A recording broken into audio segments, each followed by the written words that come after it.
Hello, and welcome to Gloomy Realm. Before we begin, take a moment to leave a comment and tell me where you're listening from. I always enjoy reading them. If you enjoy slow, unsettling stories that lead you beyond the familiar and into forgotten places where every shadow holds a secret, don't forget to like this video and subscribe to the channel.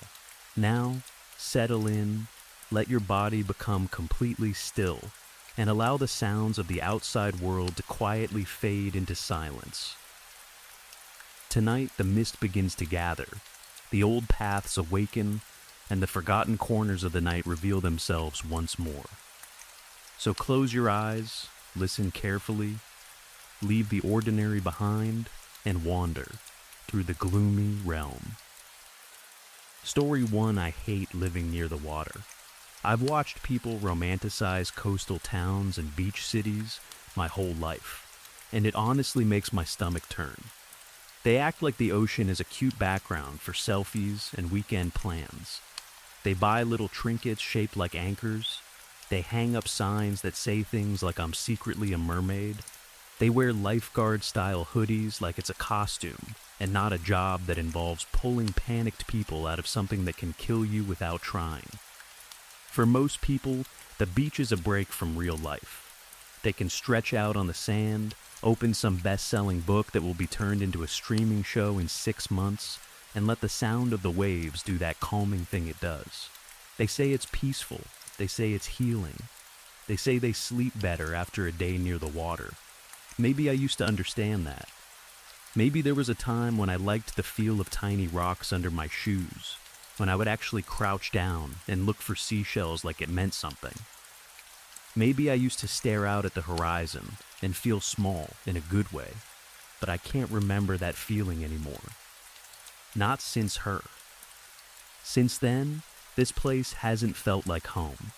It's felt like a trap I can't get out of. My own private version of hell, with a pretty view that no one believes could be ugly.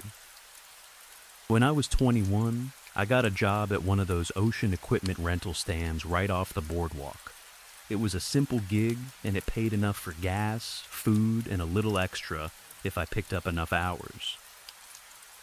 Mostly I took deposits, got people to sign waivers they didn't read, and tried to keep track of gear that always seemed to disappear the second the sun started going down.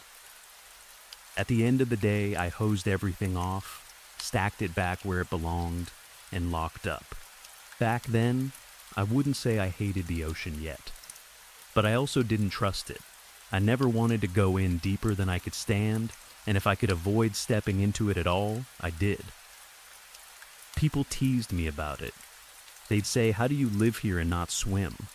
Like I was missing out on some basic human experience. I couldn't explain it in a way that made sense. The ocean just felt wrong to me. Too dark, too big, too quiet when it wanted to be, and somehow too aware. Like it wasn't just water, like it watched, like it remembered, like it knew things about people that we didn't even know about ourselves. That night was a Saturday near the end of tourist season. You could feel the change in the air even though the weather was still warm. Fewer families dragging coolers, fewer kids running around with sandy feet and sticky hands. The beach wasn't empty, but it wasn't crowded either. That in-between time when locals start getting their town back and the businesses start looking at their numbers and counting down until they can stop pretending they love visitors. I was closing the stand alone, which wasn't unusual. Our boss liked to save money, and evenings were slower. By the time the sun started to sink, most people had already returned their paddleboards and rented chairs. I was inside doing a final count, running my eyes over the rows and checking them off on my clipboard. That's when I noticed one was missing. It wasn't totally uncommon. People got distracted. People forgot. People assumed someone else in their group returned it. Sometimes someone would bring something back after we'd already locked up and just leave it somewhere stupid, like half buried in sand. Still, if something was missing, I had to make a real effort to find it before I charged the card on file. That was the rule, and I didn't feel like dealing with an angry phone call later. I logged into the system and pulled up the rental list. The missing one was a red board. I remember that clearly because it was one of the brighter ones, the kind you could spot from far away, and because I thought, of course it's the red one. Why can't it be a boring blue board that looks like the rest? I put the clipboard down and looked around the shop even though I knew it wouldn't be there. Sometimes people would pull something inside without telling me, like they were helping, and then leave it leaning in a corner. But no. Nothing. I grabbed my phone, stepped outside, and let the door swing shut behind me. The air had cooled in that way it does near the water at night, even in summer. The boardwalk planks creaked under my shoes. Somewhere behind me, a parking lot light buzzed and flickered like it couldn't decide if it wanted to stay alive. I scanned the sandy walkway and the spots where people sometimes dumped equipment. Nothing. I walked a little farther, squinting into the dimness. The sun was already gone, but there was still a thin stripe of light on the horizon, a leftover glow that made the waves look like moving metal. I started thinking maybe it was out in the dunes or dragged toward the rocks. I almost turned back, ready to just report it missing and deal with it later, when I looked down the beach and caught a line of red lying at an angle in the sand. "Come on," I muttered, more tired than angry. I locked the rental stand door, shoved the key back in my pocket, pulled my hoodie up, and started walking toward it. The whole time I was complaining in my head. Why were people like this? Why couldn't they just return what they borrowed? It wasn't even like it was hard. They just had to hand it to me. 5 seconds. Instead, I'm out here in the dark doing cleanup, like I'm their personal babysitter. I was already imagining adding some kind of annoyance fee in the system, even though I knew I couldn't. I finally got to the board. Our logo was stamped on it, clear as day. I bent down, grabbed it by the side handle, and lifted. Sand slid off in a dry whisper. The board was heavier than usual because it was still damp. I turned back toward the stand, already switching my brain to what I do after work. I had an alarm set on my phone for closing time because I didn't want to lose track and end up staying later than I had to. My brother Jeff had invited me to a bonfire with some of his frat friends. I wasn't even a frat guy, but I liked Jeff's circle well enough. There would be food, beer, maybe a few girls from the college who actually wanted to talk to someone outside their usual group. I was halfway through that thought when a scream ripped through the air. It made my whole body jerk. I stopped walking so fast I almost tripped. The board shifted in my hands and I tightened my grip. I looked up and down the beach. The scream came again, and this time it stretched into a long wail, like someone was being hurt and couldn't stop it. It was one of the worst sounds I've ever heard. Not like a quick yell, not like someone calling out. This was raw pain. "Hello?"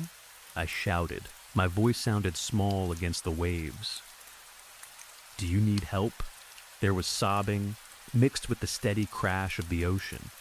It was hard to tell where it was coming from because sound does weird things on an open beach, especially at night.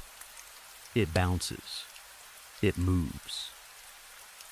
The last of the sunset was fading. I knew I only had a few minutes before everything turned into shadow, and the only light would be the boardwalk lamps behind me. I squinted at the shoreline. I didn't see anyone. I looked back toward the walkway and the parking lot path. Still nothing. There was an older man sitting on one of the benches near the boardwalk, facing the water like he'd been carved there. He didn't move at all. Not even a little flinch, not even a turn of the head. Like he hadn't heard the scream, or like he didn't care. I stood still with my heart thumping so hard it felt like it was trying to climb out of my throat. I kept telling myself I wasn't imagining it. I hadn't been drinking, I hadn't taken anything, There was no reason for my brain to make up a scream like that. Hello? I called again, louder, no answer. After a few seconds, the crying faded into the ocean noise, and for a moment the beach felt almost normal again. My skin prickled anyway. I waited, staring at the dark water like it might show me what was wrong. Nothing. I turned and started walking back toward the stand. I didn't like leaving, not if someone really needed help, but I also couldn't run around alone in the dark chasing a sound I couldn't locate. I told myself I'd get to the boardwalk lights, call the police, and let them handle it. As I approached the bench, the old man and I gave each other that polite nod strangers do. I'm not usually the type to start conversations, but the silence felt wrong, so I stopped.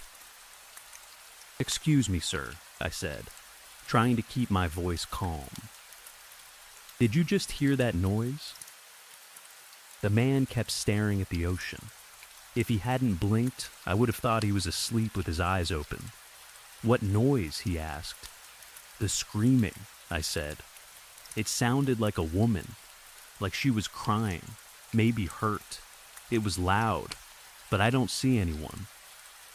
"Nope," he said quickly. "Didn't hear a thing." I frowned.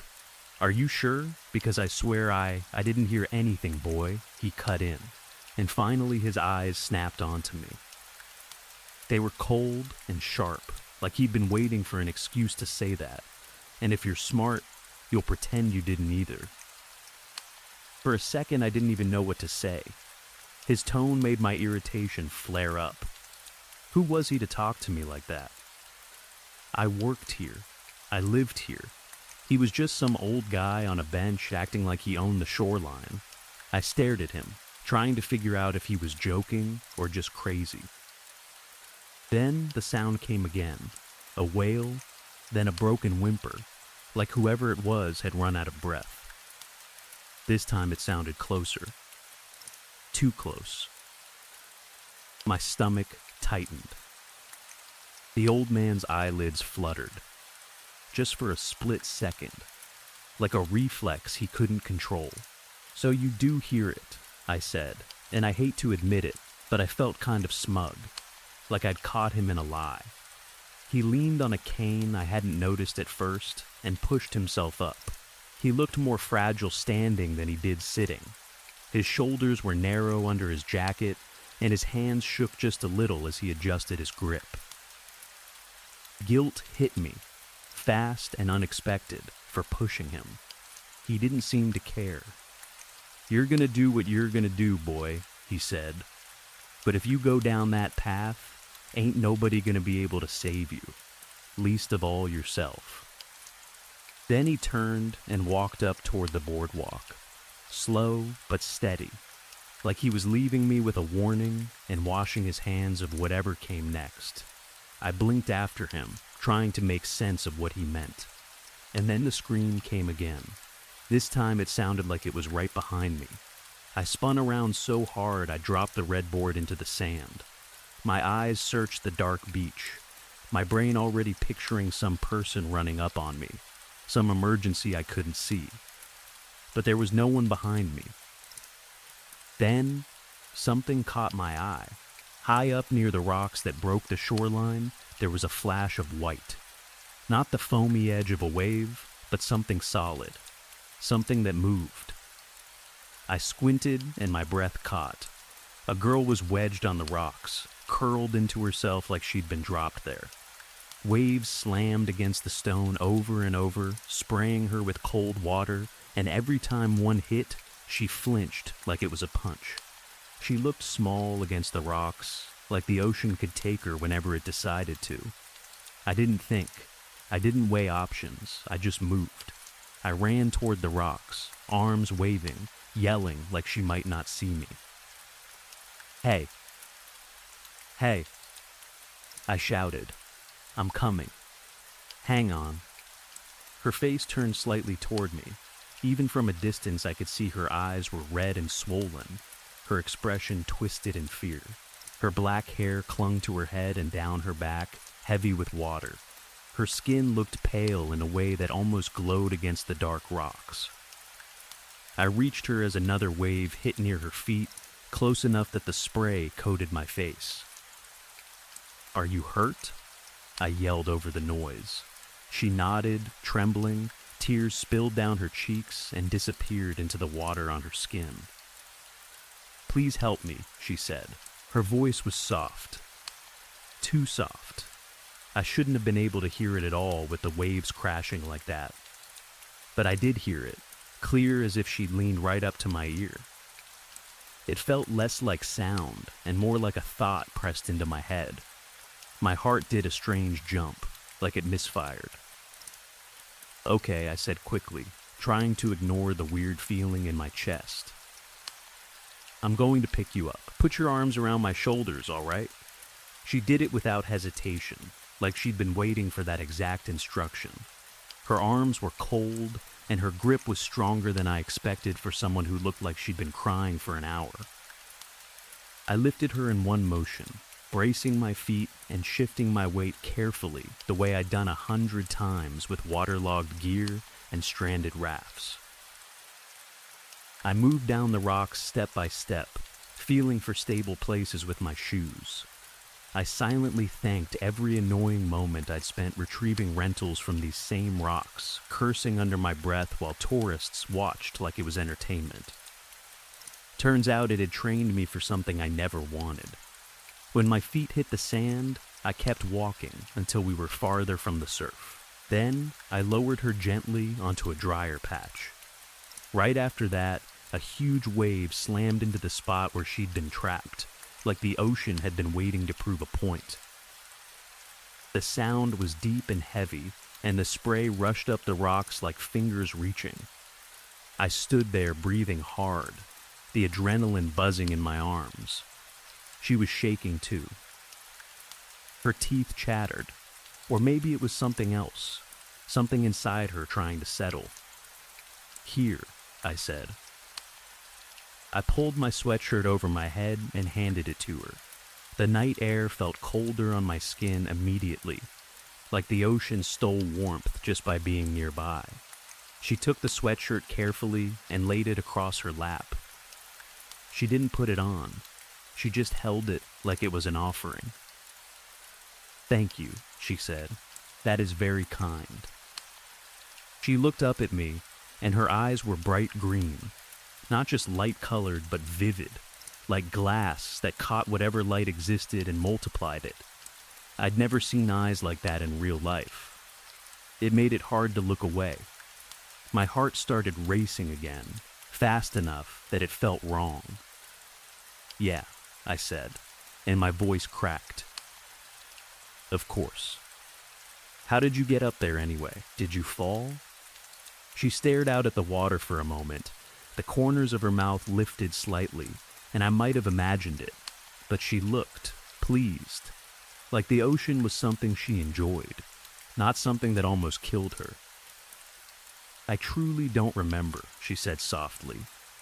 That didn't make sense. People who nearly drown remember something. Panic brands itself into your mind. Fear leaves marks. "Well," I said, trying to keep it normal, "I'm glad you're safe. Do you have someone I can call? Family? A friend? I can get you back to the boardwalk." "No," she said quickly. "No, thank you." She pulled her dark hair over one shoulder and began squeezing water out with slow, deliberate motions. The water ran down her arms and soaked her white dress even more. The wet fabric clung to her in a way that made me look away immediately. It felt wrong to even notice. She was vulnerable. She'd been crying.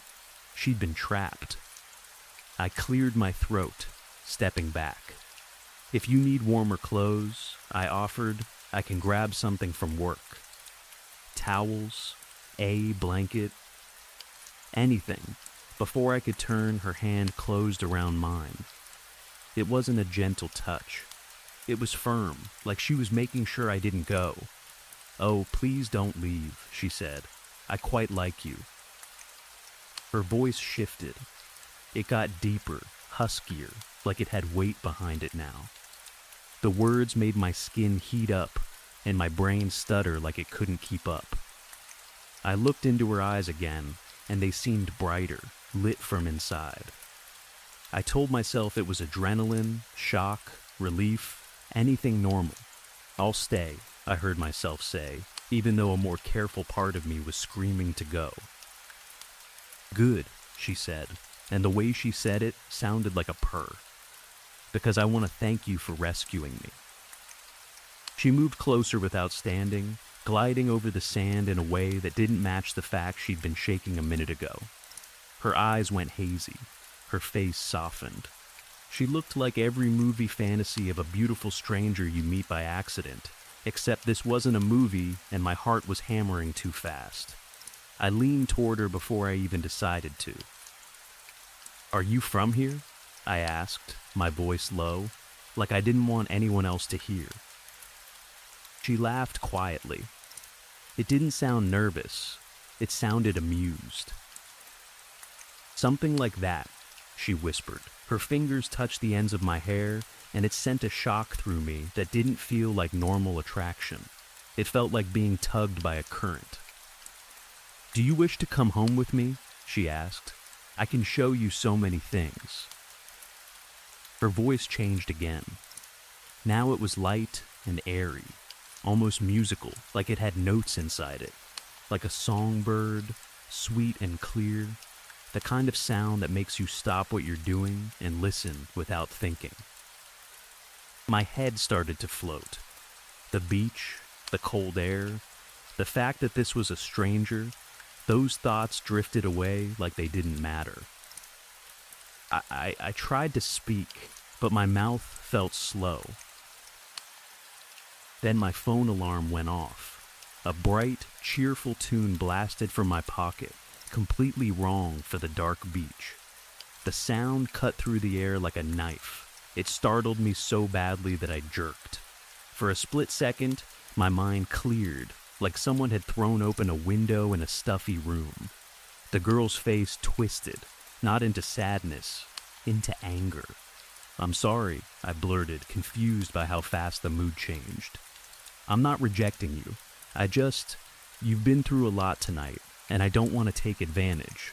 She lunged toward me with both hands, not to touch me gently this time, but to grab at my pockets like she was searching for something. "Turn it off," she hissed. "Turn it off. Turn it off." The longer the alarm played, the more I felt like myself again, and the more frantic she became, like the sound was hurting her. Her nails scraped my jacket, and I stumbled back. Hey, I said, forcing my hands to work. "It's just my alarm." "1 second. I'll shut it off." I pulled out my phone. My fingers shook, but I hit dismiss. The tune died. Silence rushed in to fill the space, and with it came the waves, louder than before. My breathing sounded harsh in my ears. She looked up at me. And it wasn't the same face. The eyes were still green, but the shape had changed. The look in them was wrong. Too focused. Too hungry. Her lips, which had been full and soft, looked thinner now, pulled back just enough that I saw teeth. Small, pointed teeth. My stomach dropped. "What the?" I whispered, backing away on the sand. Her fingers, longer than they should be, wrapped around my face. Her grip was strong enough that it hurt. She smiled, but it wasn't a human smile. It was too wide, too intense, like it wasn't meant to comfort anyone. It made my skin crawl. I squeezed my eyes shut, expecting pain, expecting a bite, but she didn't bite. She began to sing. Soft, sweet melodies, the same kind of sound as before, but stronger now, thick with something that pushed into my brain. My thoughts started to blur again. Fear dulled like someone turned down the volume. When I opened my eyes, she looked normal again.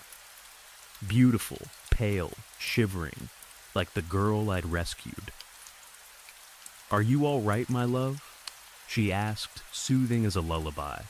I nodded, not because I decided to, but because my body obeyed her voice.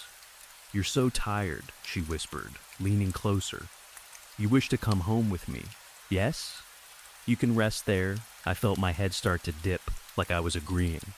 Then a gunshot exploded in the air.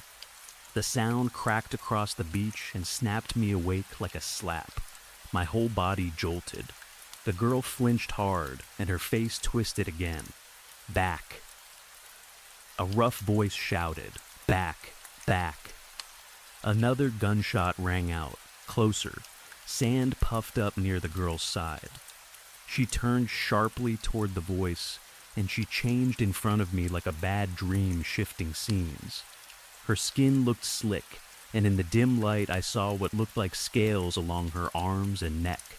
Her eyes were cold now, not inviting. Her mouth opened, and I caught another glimpse of those teeth. She was shaped like a girl, yes, but she wasn't human. I didn't know what she was. I didn't have a category in my brain for it. Mermaid didn't fit. Monster didn't fully fit either. She looked like something the ocean would make if it decided to build a trap. "Next one goes straight at you," the voice yelled, getting closer. "Be gone. Go. You cannot take him." The creature hissed, a wet, angry sound. With a quick motion, she tore at her dress, ripping it away like it was nothing. Beneath it, there was no human body where there should have been legs. There was a gray tail, thick and powerful, and her hands ended in sharp nails like claws. She swiped at me once, fast. Instinct saved me.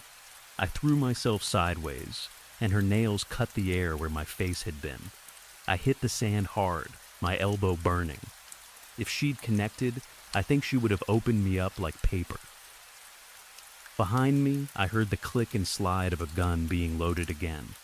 The creature hissed louder and scrambled toward the shoreline, moving in a way that didn't look right for something half fish, half human. She reached the water and, like the ocean was on her side, a large wave surged up out of nowhere and swallowed her into the dark. 1 second, she was there. The next, she was gone, pulled under like she'd never existed. I lay there breathing in short, shaking gasps.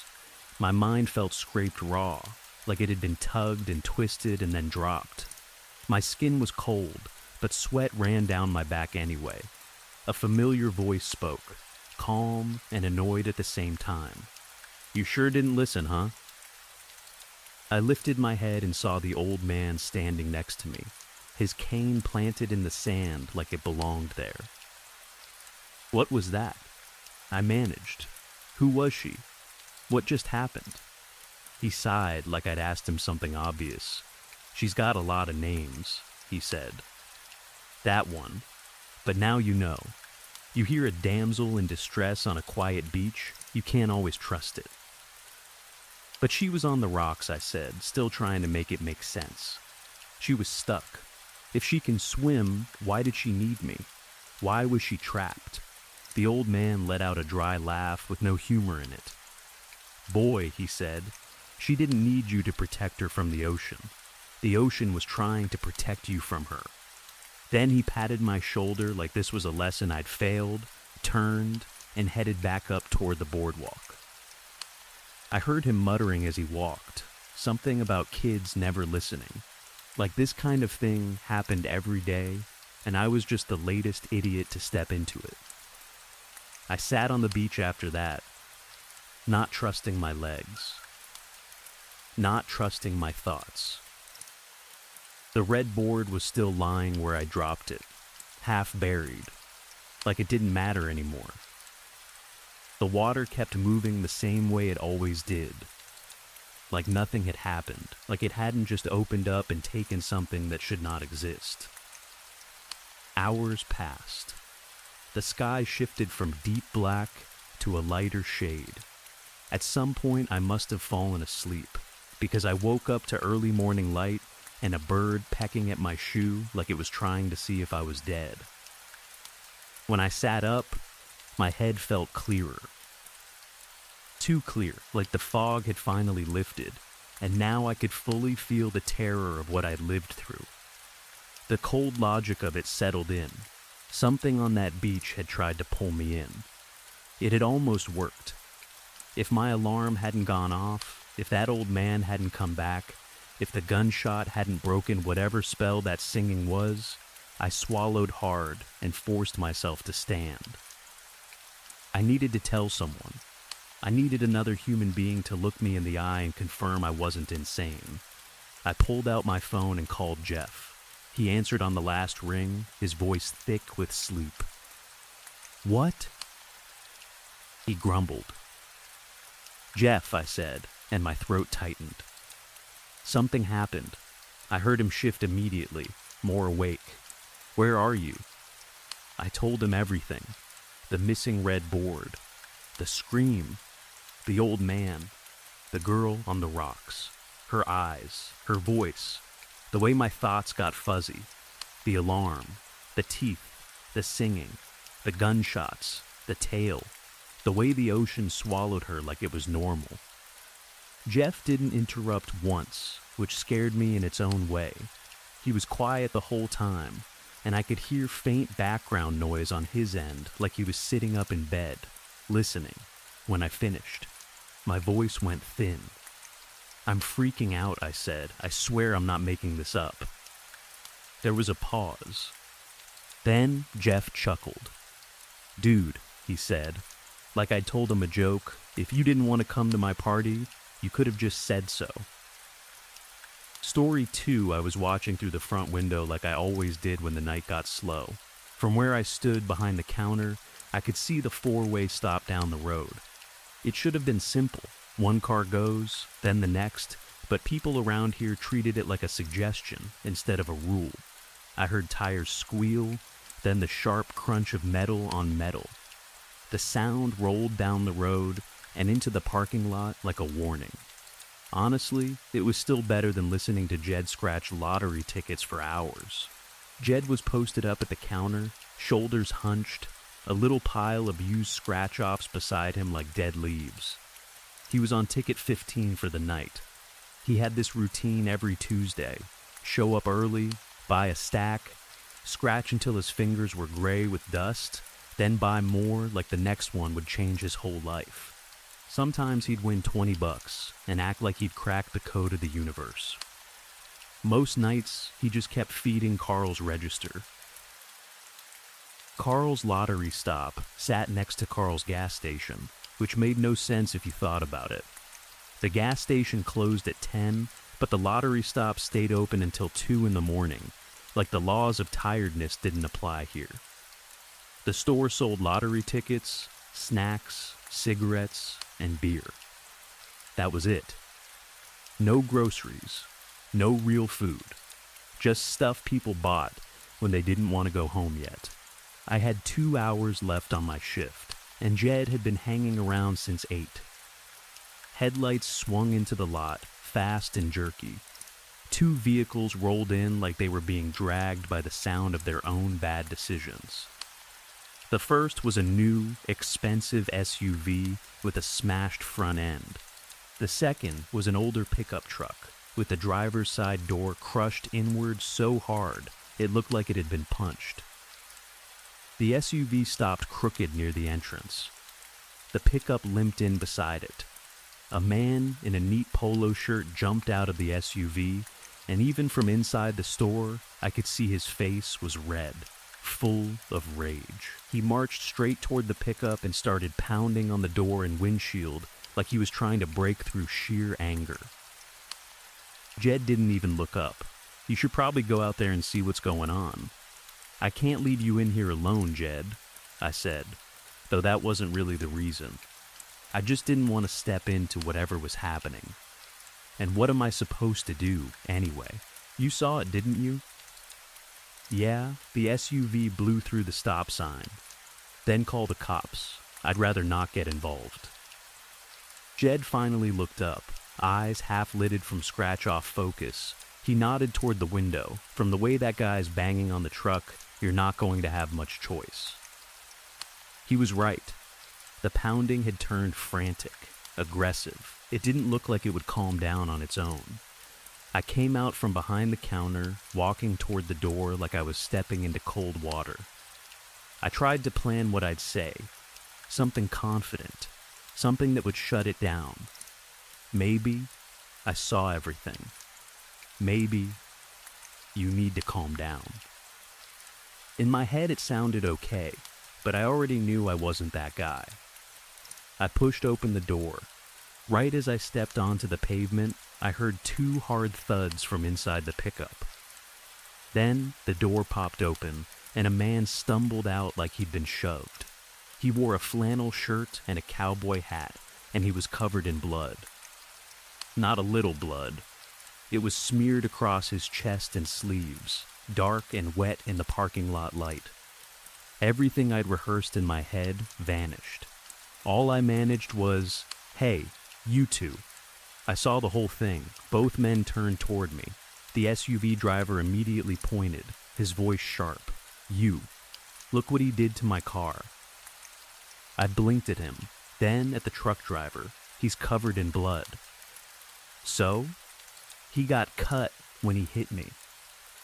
"Your front end hit his door," I said, trying to keep my voice steady. "It looks like you hit him." The SUV driver took a step toward me like he wanted to argue with my face. "Do you referee traffic at that stop or something?" "I'm just saying what happened," I said, and I pointed again because I couldn't help myself. "Look at him." The cowboy, because that's what he looked like he'd stepped out of another decade, lifted his head slowly. His eyes were wide and flat, like he was listening for something none of us could hear. Then he snapped, "I'm not covered in blood from where you hit my truck, you idiot. You ran the stop sign." I awkwardly snapped my fingers, like that would somehow bring order to the moment. "Yeah, he did. I saw it." The SUV driver's anger shifted, softened, turned cautious. A witness changed the math. It probably also didn't help that the cowboy stood up fully and made the polo guy look small. The cowboy was tall and strong, the kind of guy who looked like he could carry a sack of concrete for fun. But the blood didn't make sense. The SUV driver swallowed and glanced back at the pickup. If it wasn't from the crash, where'd all that blood come from? I felt my stomach tighten. "Yeah," I said to the cowboy, trying to sound casual. "Sir, if you didn't get that blood from the accident, how did you get covered in it?" The cowboy stared at us for a long moment. Then he turned back to his truck, leaned inside, and fumbled around. When he pulled back out, he had a shotgun. My whole body went cold in one clean wave. I raised both hands without thinking. "Listen, man.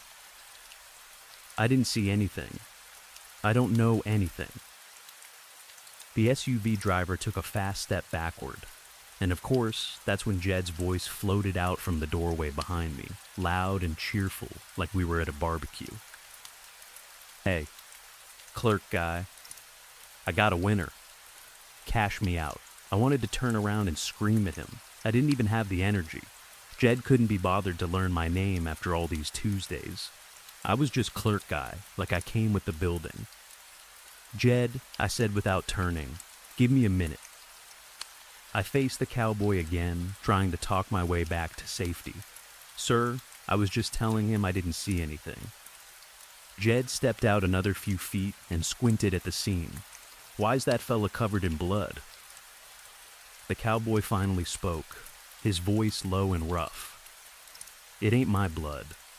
That did not help, not even a little. The polo guy laughed once, short and nervous. "That's supposed to make us feel better? It's from a job," the cowboy said. I kept my hands up. "What kind of job covers you in blood?" The cowboy's eyes flicked toward the dark road, like he expected something to appear there. I don't have time to explain. I was trying to get out of here before it could track me. Then this jackass T boned me. I took a step back toward Jed without lowering my hands. The SUV driver drifted closer to the store too, suddenly wanting to be anywhere except alone with the man holding the shotgun. "Track you?" I said. "What's tracking you?" The cowboy's jaw tightened. Then he said, plain as day, "It's children." I stared at him. "What?" He kept looking toward the road. I had to kill its kids before I went after it. That's how you do it. The SUV driver's voice cracked with anger and fear. "Are you a butcher or something? What is wrong with you?" The cowboy turned slightly, and in the parking lot, the blood on his shirt looked almost black. A whole nest of them up past the hills. Jed, who had been quiet for about 10 seconds, spoke up like he was asking about the weather. "Up in that old hollow past the Bull Creek Road sign?" The cowboy nodded once. "Yeah, old houses up there. Abandoned, they've been nesting forever." Jed's eyes narrowed. "Thoughtful? You talking about vampires?" I felt the world tilt. The SUV driver's face drained of color. And Jed looked like someone had just confirmed a rumor he'd been carrying for years. The cowboy gave a small nod, like this was a boring topic. "Yep, that's about it." The polo guy spun toward me. "Clerk guy, call the police. That dude is insane." The cowboy lifted his voice toward us, urgent now. "You might want to get back inside. It'll be here soon." It can smell the people it turned on me. I was trying to get far enough away before dawn. "There are no vampires," I snapped, louder than I meant to, because the alternative was too stupid to accept. The SUV driver didn't argue. He just hurried for the door like the store was suddenly a bunker. Jed hesitated only long enough to clutch his ticket like it mattered, then followed. Jed called over his shoulder, "Clerk guy, cash me out. I want to get home before the vampire gets here." "I am not cashing you out during a vampire situation," I yelled, but my voice shook. I looked back at the cowboy. "What are you going to do?" "I'm going to wait," he said, still watching the road, "and try to kill it." "Just out here?" I asked. "In the parking lot?" He shrugged. I was hoping to catch it asleep, but it woke up. So I'm probably screwed. "What do you mean screwed?" "This one's old," he said. "Old means strong. Old means smart." I swallowed. "So you're going to stand out here and die?" "High chance," he said, like he was talking about rain. "Then come inside," I said, and surprised myself by meaning it. "Come inside the store." He looked at me, considering I don't want to put y'all at risk. "And I don't want you calling the cops." "I wasn't going to call them," I said quickly, which was half a lie. "But why no cops?" He glanced down at his shirt. "They see all this blood, they'll throw me in county jail. I'll be dead before dawn. And I need this." He tapped the shotgun, at least to slow it down long enough to stake it. "So, no cops, because you'll get arrested, and because more people showing up means more people in danger," he said. "I'm trying not to add bodies to the pile." I didn't like how calmly he said that. I gestured toward the door. "If I don't call the cops, will you come inside?" He nodded. It would help, and they can't come in without an invite. I hesitated. "That's real? The invite thing?" He nodded again. "Real enough. Gives me a better shot." So I did it. I opened the door wider and said, "Come in." The cowboy followed me inside like he belonged there.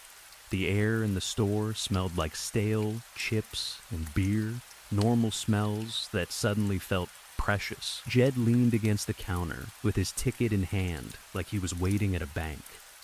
The SUV driver stood nearby with his arms folded, tense and angry, eyes jumping between the cowboy and the broken front door window like something might crash through at any second. When he saw the cowboy come in, he snapped. "What the hell is he doing in here?" "It's fine," I said. Moving behind the register like routine could save me. The cowboy wandered the aisles, casual, and grabbed a bag of Cool Ranch Doritos. Then he went to the cooler and stared at the drinks like he had time to compare prices. The SUV driver leaned toward me. "You said you were calling the cops." "Not yet," I said, because I didn't know what else to say. From the cooler, the cowboy spoke without turning. "No cops until I put that bloodsucker down." Jed pushed his ticket closer to me. "Clerk guy, check me out." "1 second," I said, tapping the screen. The register logged me out when I stepped outside. The cowboy came back up with his chips and drink and set them on the counter. "You mind if I get this on the house?" "I can't do that," I said. My voice came out thin. "You have to pay." The SUV driver made a disgusted sound. "Of course. He can't even pay for chips. Probably doesn't have insurance either." "I don't," the cowboy said, not even offended. "We don't make much scratch hunting these things." "Then how do you live?" I asked, because my brain was grabbing at anything that wasn't terror. He shrugged. "Communes, shelter, food, we take jobs when we can. So you don't really do normal stuff," I said. He glanced around the store like it was a museum exhibit. "No, money's just a way to make taking look polite. Bloodsuckers skip the polite part." I didn't know what to do with that. Jed, somehow annoyed at all this, said, "Didn't know vampire hunters were socialists." "Cash my ticket." Before I could respond, headlights flashed across the front windows. A vehicle came flying down the road toward the lot, too fast for comfort. The cowboy's body stiffened. "That's him," he muttered. Figured I wouldn't have long. The SUV driver's fear flipped into anger, like anger was easier. "Nope, I'm done. I'm leaving." This is crazy. Outside, a large truck screeched into the parking lot entrance and stopped dead. Then the headlights went off.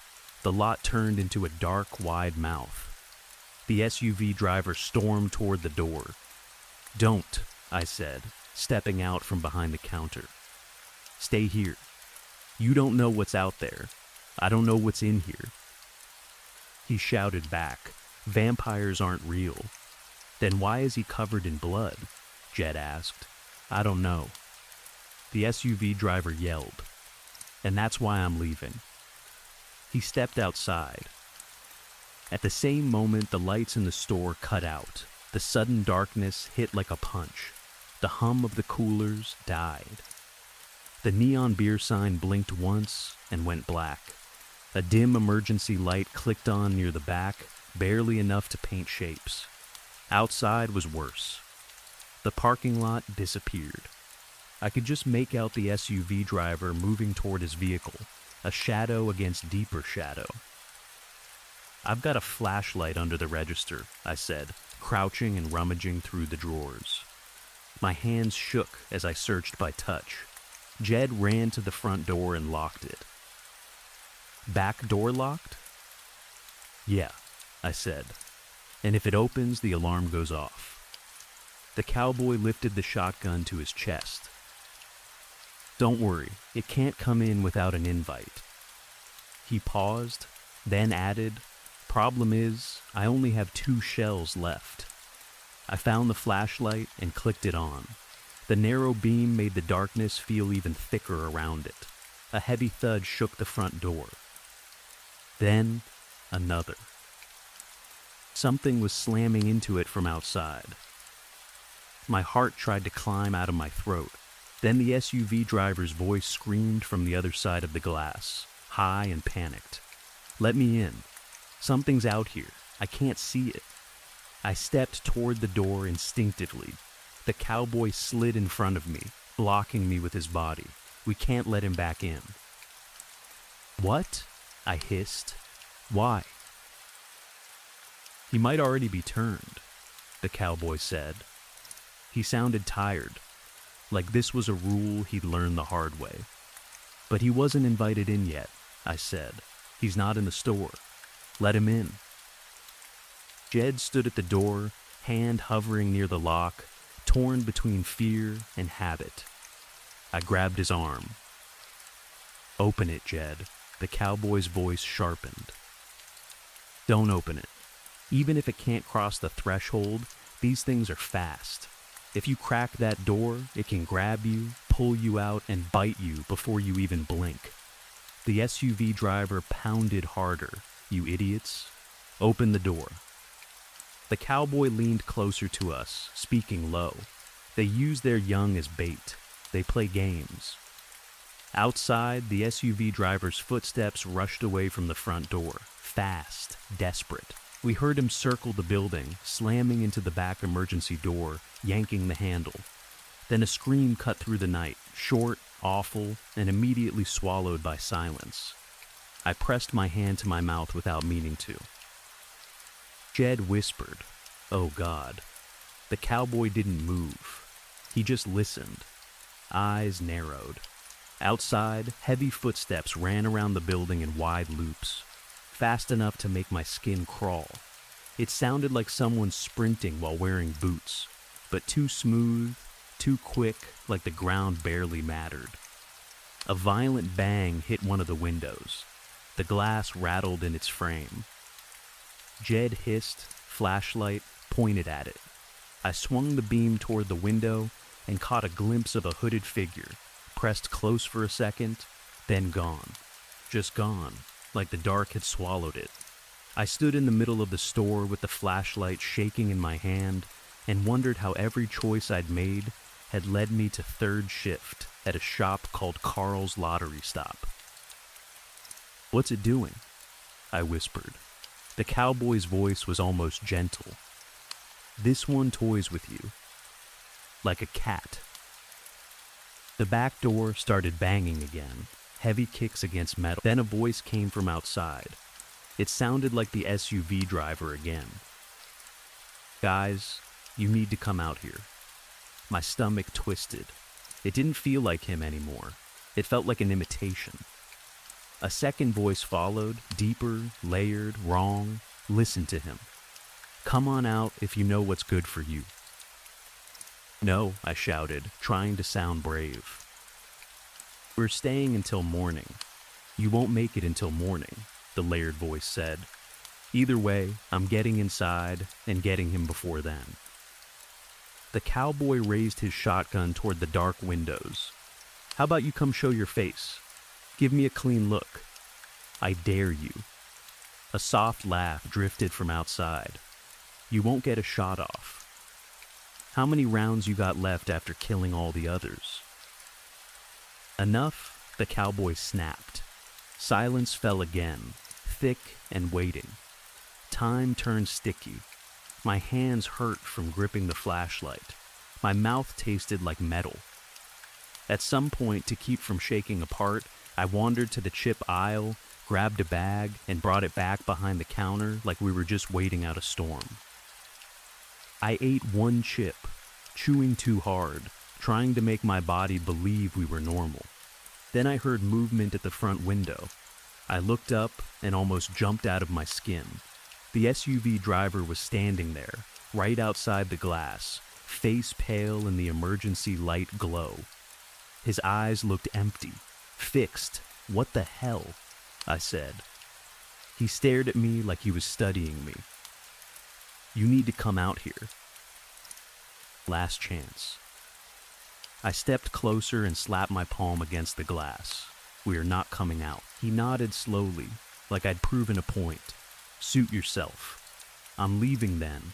I told him you dumbasses wouldn't come out, but he made me try again. "You're not leaving," I said, voice cracking. "You're dead. Or turned. Or whatever." He shrugged, almost casual. "Told him you were dumbasses. Whatever, I'm out."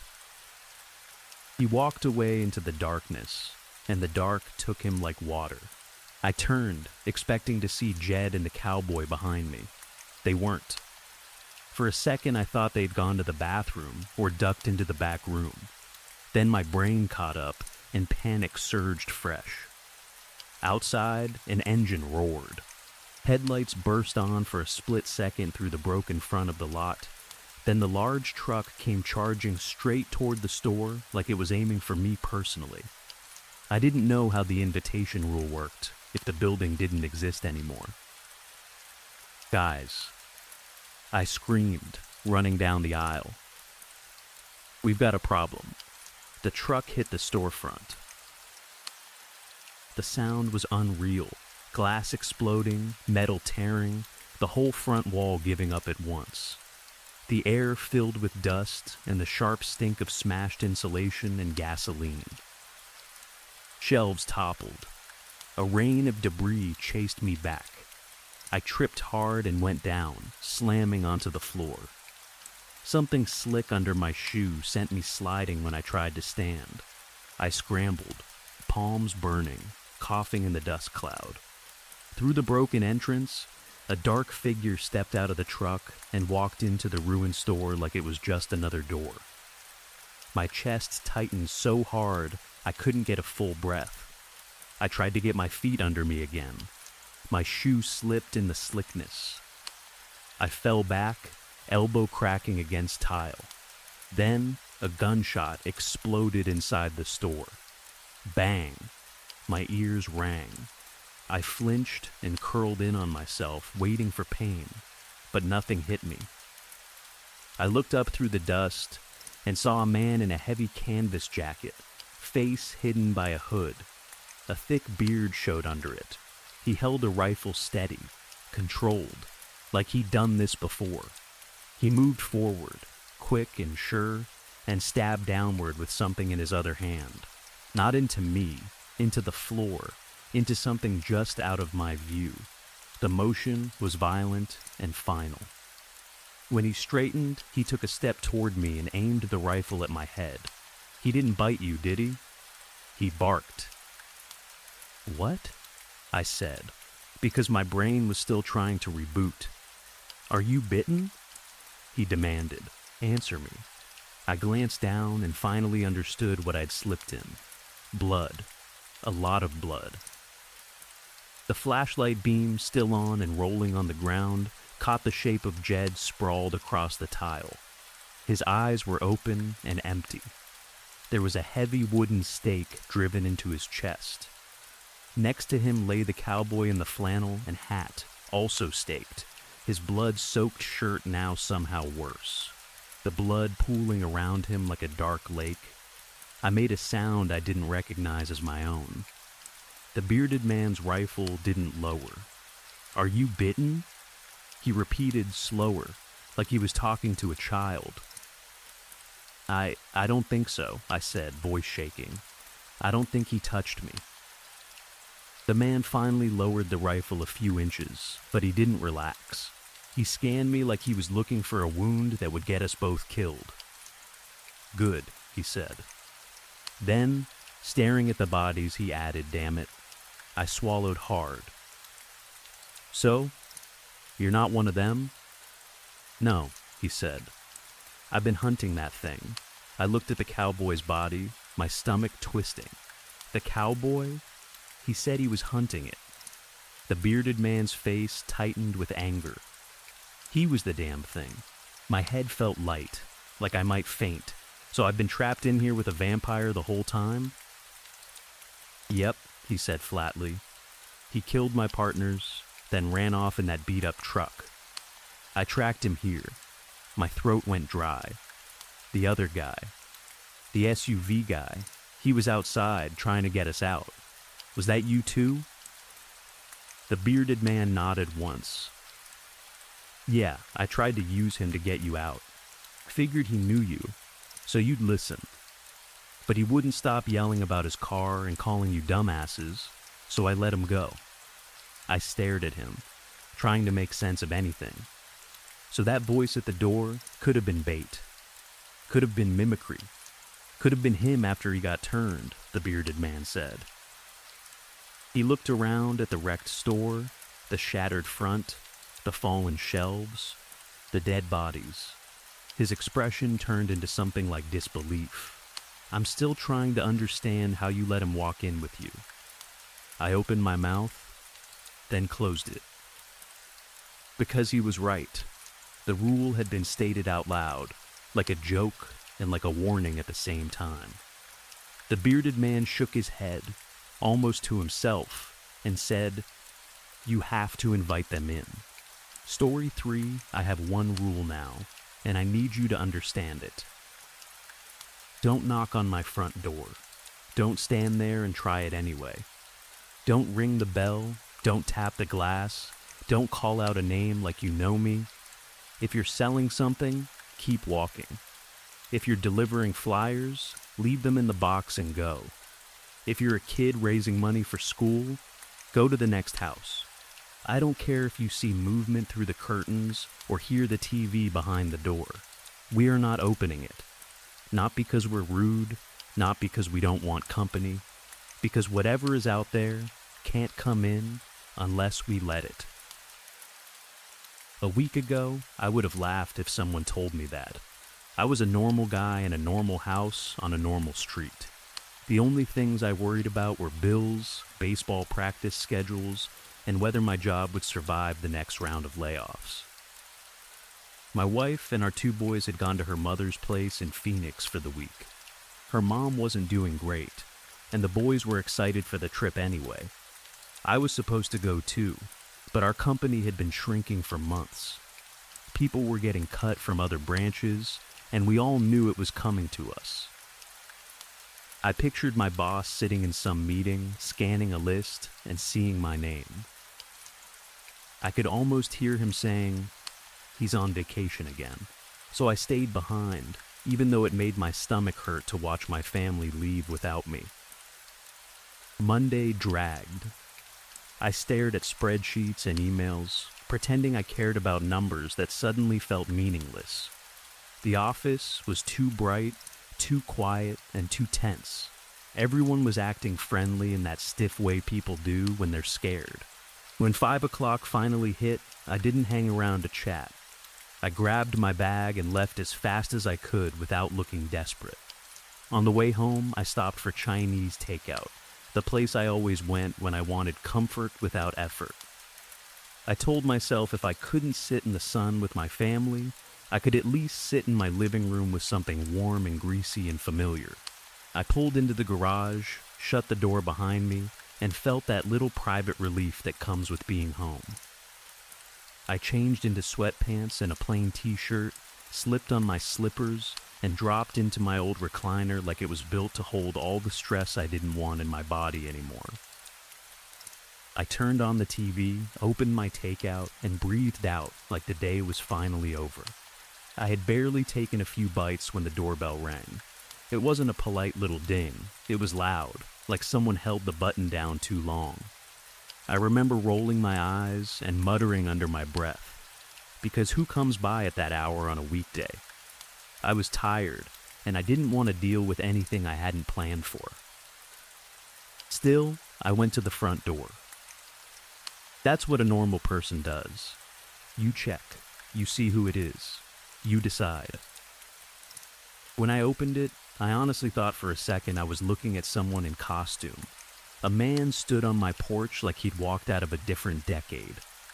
Not like the modern salespeople you see in bright polo shirts and khaki shorts, carrying a tablet and talking about solar panels. This guy looked like the 1960s had cut a hole in time and dropped him on my welcome mat. He wore perfectly polished black dress shoes and a light gray 3-piece tweed suit that fit him like it was tailored. He had a matching gray fedora, and his hair was neatly styled, brown and shiny. His face was clean-shaven, his skin smooth, and his teeth were so straight and white, they looked fake. In one hand, he held a brown leather briefcase, and beside him was an old Hoover vacuum, the kind my grandparents had kept in the basement. It looked heavy, the kind you couldn't casually carry around for fun. He smiled like we were old friends. Then he tipped his hat and spoke in a quick, smooth voice that reminded me of an old baseball announcer, cheerful but practiced. like he'd said the same words 1,000 times. "Good evening, sir. Always a pleasure to see a fellow citizen. I'm here on behalf of the Hoover Company. If I could, I'd like to come inside and take a moment to demonstrate to you the marvels of the modern home vacuum." I actually laughed, because it was so strange that my brain didn't know what else to do. "Wow," I said. "That's some get-up. I feel sorry for you wearing that in this heat. Is Hoover celebrating an anniversary or something?" His smile didn't change. His eyes stayed fixed on me in a way that felt too steady. "No, sir. Nothing special. Just the regular Hoover treatment. May I come in?" Something about that question hit me wrong. He wasn't asking like a normal person, like mind if I step inside. He said it like it mattered in a way I didn't understand. I squinted at him. No. The smile dropped, like someone had flipped a switch. For a moment he just stared, blank, as if he hadn't heard me correctly. Then he said, slower, "You won't let me in?" "No." I repeated, firmer. "Why not?" His voice was quieter now, almost flat. "Look, man," I said, feeling annoyed. "This is my house. I don't need a reason not to let you in." He stared again, and then, barely above a whisper, he said, "Please?" My temper started to rise. I'd had a long day. I was alone. I didn't want some weird, pushy guy on my porch. "No," I snapped. "Now get lost." I slammed the door and stepped back into the entryway, heart beating faster than it should have. Through the fogged glass of the front door, I could still see his outline. He was just standing there, not moving, like a mannequin someone had placed on my porch as a joke. I held my breath and waited for him to walk away. After a few minutes, he still hadn't moved. I got angry, the way you do when something makes you feel uncomfortable and you don't want to admit you're uncomfortable. I swung the door open and shouted, "Get off my porch right now, or I'm calling the cops." He looked at me with that same smile back on his face, even wider now, stretched a little too far. He didn't argue. He didn't apologize. He just slowly backed away, stepping backward down the porch steps like he was part of a performance. His eyes never left mine. His smile never faded until his shoes hit the sidewalk. Then he turned and walked away like everything was perfectly normal. I locked the door after him, and I told myself it was just some odd salesman with a gimmick. People do weird things to get attention. I tried to shake it off. I finished my dinner, watched TV until I was tired enough, and went to bed. At 1 a.m., the doorbell rang again. This time it ripped me out of sleep like a hand grabbing my collar. I didn't know how long it had been ringing before my brain understood what I was hearing. I stumbled out of bed, half awake and irritated, padding down the hall in the dark. I remember thinking, please let this be a dream. Please let me wake up and laugh at myself. When I got close to the front door, I saw a harsh, bright light pouring through the glass, throwing a long shadow into the entryway. I opened the door, and the light hit me in the face so hard I had to squint. My eyes took a second to adjust. A man stood there like a police officer, holding a flashlight. He spoke in a loud, confident voice, like he expected obedience. "Sir, I'm with the police. We received a complaint from this address earlier today. May I come in and discuss the details?" My mind was still slow. "Wait, what are you talking about?" I said, blinking. "Just following up on the call we received," he said. "May I come in and take your statement?" That woke me up. "I never called the police," I said. "No one else is here. No one called." He was silent for a moment, then said, "All the same, sir, if I could come in, we could clear this all up." That's when I really looked at him. The uniform wasn't quite right. It looked old, like something from an 80s cop show. He wore dark aviator sunglasses, even though it was the middle of the night, and a thick handlebar mustache sat on his upper lip like it belonged in another era. A cold feeling crept into my chest. I swallowed and asked, "What's your badge number?" He didn't answer. "Do you have a warrant?" "No," he said simply. "Then you can't come in," I told him. He paused. Even behind the sunglasses, I felt his attention sharpen. "If I had one," he asked, "would you let me in?" I didn't respond. I didn't want to. I slammed the door shut and locked it. He pounded his fist on it. Not a few quick knocks, hard, angry pounding that made the door shudder in its frame. It went on and on, like he had all the time in the world. I stood in the hallway, heart racing, listening to the thuds and the vibrations in the wood. After what felt like forever, it finally stopped. I waited, listening, until I couldn't hear anything outside. Then I went back to bed and lay there in the dark, staring at the ceiling, trying to convince myself it was stress, a nightmare, some half-asleep misunderstanding. In the morning, daylight made it easier to lie to myself. I told myself the cheap takeout had messed with my sleep.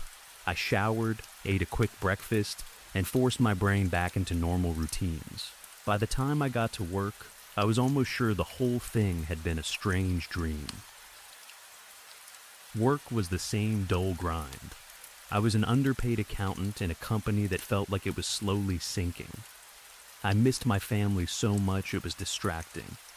I kept checking my phone, hoping for pictures from Phoenix, anything that made me feel less alone.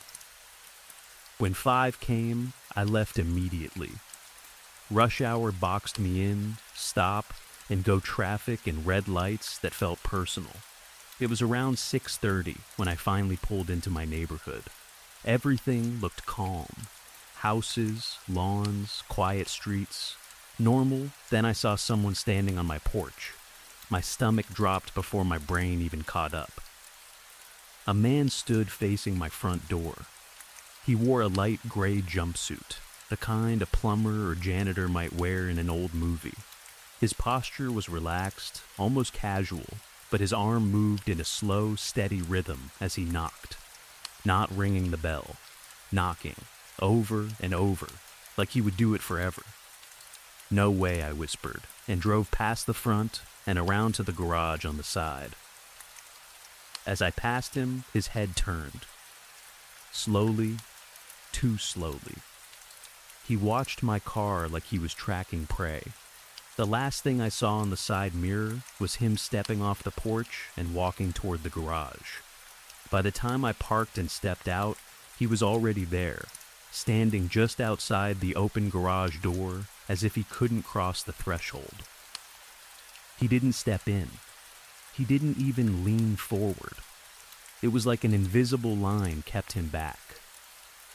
"Hello," he said brightly. "We received a call earlier about a busted pipe, and no one has answered the door. May I come in and take a look?" He smiled wide as he spoke. It looked glued onto his face, like that was the only expression he had. And while he talked, I watched his eyes. He didn't blink once. "No," I said, sharper than I meant to, because fear was pushing the words out. "No one called you. No one's been here all day. Get out of here." The corners of his mouth twitched. His smile tightened, and through his teeth he said, "So you're here alone?" My throat went dry. "That's none of your business," I snapped. "Leave." It was like another switch flipped.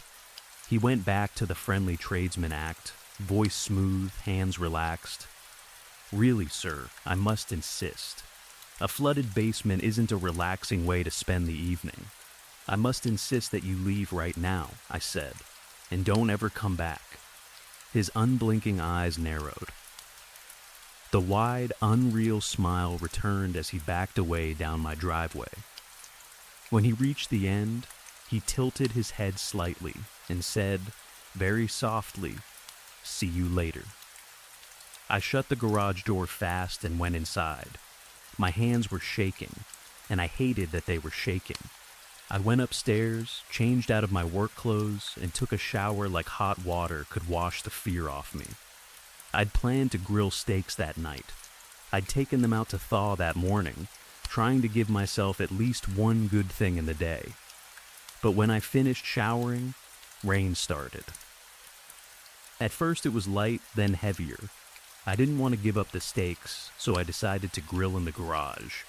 I pulled one car out and left the garage open to let the smoke escape. The smell of the meat hit the hot grill and filled the space, mixing with the cool, wet smell of rain. For a few minutes, it actually calmed me down. It felt normal. Simple, a man making dinner. Then, as the steaks finished, the storm got worse. The rain came down hard, bouncing off the driveway. Through the open garage door, I saw movement, someone running. At first, I thought it was a neighbor caught in the rain. Then I realized the person was running straight toward my garage. It was a young girl, maybe 12 at most. She sprinted through the rain, soaked. Hair stuck to her face, but the instant she reached the edge of the garage, she stopped like she'd hit a wall. She didn't step 1 inch inside. She just stood there at the threshold, shivering, crying so hard she could barely breathe. My guard slipped without me meaning it to. This wasn't a salesman or a fake cop. This was a kid. A scared kid in the rain. I moved closer, keeping the grill tongs in my hand like they were some kind of weapon. "Hey," I said, trying to sound calm. "Are you okay? Do you need help?" Through sobs she choked out, "They're chasing me. They want to hurt me. Please help me." "Who's chasing you?" I asked. "How can I help?" Her crying faltered for half a second. A thin grin spread across her face, like a crack opening in a mask. "Can I come inside?" she asked, voice suddenly steadier. "I don't think they'll find me if I'm in there." Something in the back of my mind screamed at me to stop. I stared at her face and looked at her eyes. She wasn't blinking. A cold wave rolled down my spine, because recognition hit me like a punch. Everyone around here knew that face. This was the Johnson girl. Last summer she'd been taken while riding her bike. The whole community had searched. Her parents had stood on the news begging for her to come home, begging the kidnapper to let her go. Weeks passed, then months. No sign, no clue. Until late September, when they found her body floating face down in the reservoir. The thing at my garage door wore the same clothes the Johnson girl had been wearing when they found her. A white long-sleeve shirt, dark blue jeans with mud stains on the knees. The rain plastered the fabric to her, but it didn't wash the dirt away. The grin widened as we stared at each other. Her left hand twitched, fingers jerking like they were being pulled by strings. My mouth was so dry it hurt. I managed to whisper, "What are you?" Her head tilted sharply to the side in a violent, unnatural way. Then she replied in a cheerful, tight voice, as if she was forcing the words out through clenched teeth. "I'm a little girl." Her face dropped back into the crying act instantly. "And I really need to hide in your house," she pleaded. "Please, mister, they'll get me." Cold sweat slid down my forehead. I shook my head slowly. No, I stuttered. "Go away." A low growl came from her throat, wrong and deep. Malice filled her eyes, and the crying vanished like it had never been real. For one horrible second, we didn't move. Then she lunged. She shot forward so fast, I barely had time to flinch. But the moment she tried to cross into the garage, she froze, like she slammed into invisible glass. She screamed, "Let me in." Again and again, pounding her fists forward at empty air like she was banging on a door I couldn't see. I didn't even think. I left the steaks on the grill. I hit the garage door button and ran into the house, my heart hammering like it might break my ribs. the garage door came down behind me, and the scream turned muffled, but still sharp enough to cut through the walls. That night was hell. Whatever was outside didn't leave. It moved around the house, screaming and banging on every door and window. The sounds weren't like a normal person throwing a tantrum. They were angry, raw, almost animal. Every bang made me think the glass would shatter. Every rattle of a doorknob made me imagine a lock snapping. But the windows held. The doors held. The house creaked and groaned like it was alive and afraid too. I couldn't sleep. I didn't even dare to sit still for long. I paced, then froze, then paced again, checking locks, checking curtains, listening. Even upstairs I heard the banging, and more than once the sound came right up to my bedroom window. Sometimes headlights from passing cars would throw shadows across the walls. I'd see the shape of a little girl, then a fedora wearing salesman, then the broad outline of a police officer. The form kept changing, but the scream stayed the same, raspy, inhuman, full of hate. I ended up huddled in the upstairs bathroom because it felt like the smallest, safest space. I sat on the cold tile with my knees pulled to my chest, holding my phone like it was a lifeline, even though I didn't call anyone. What would I say? There's something outside my house pretending to be dead kids and old salesmen, and it wants me to invite it in? I could already hear the operator's pause, the quiet judgment, the police arriving to find nothing. Morning finally came, slow and gray. And exactly 30 minutes after sunrise, the banging stopped. The silence was so sudden it felt wrong, like my ears were ringing. After hours of noise, the quiet seemed unnatural, too clean. I waited, still, for a long time. Then I moved cautiously to the window and looked out. Nothing. No stranger on the lawn. No footprints, no broken glass, no damaged plants, no sign that anything had happened at all. I checked every window and door downstairs like I was expecting to find claw marks. There were none. Everything looked normal. The house looked like the same safe place it had always been, and that made me feel even worse, because it meant there would be no proof. It meant I would sound insane. I didn't go to work. I called my boss and said I was sick and would probably be out a few days. He replied in that sarcastic voice he used when he wanted to make sure you knew you were replaceable. Just know I'll remember this in a few months. I didn't care. Let them fire me. Being laid off was nothing compared to what was happening. The next few days blurred together into a nightmare routine. Every evening around 7 p.m., someone would come to the porch and knock. At first, the voice would be calm, almost polite. "Hello? Anyone in there? Then, may I come in? Then, please?" Sometimes it used the voice of a little girl. Sometimes it was the smooth salesman voice. Sometimes it was the fake cop's hard tone. Other times it tried new voices, like it was testing what might work. An elderly woman's voice asked, gentle and shaky, "May I come in, dear?"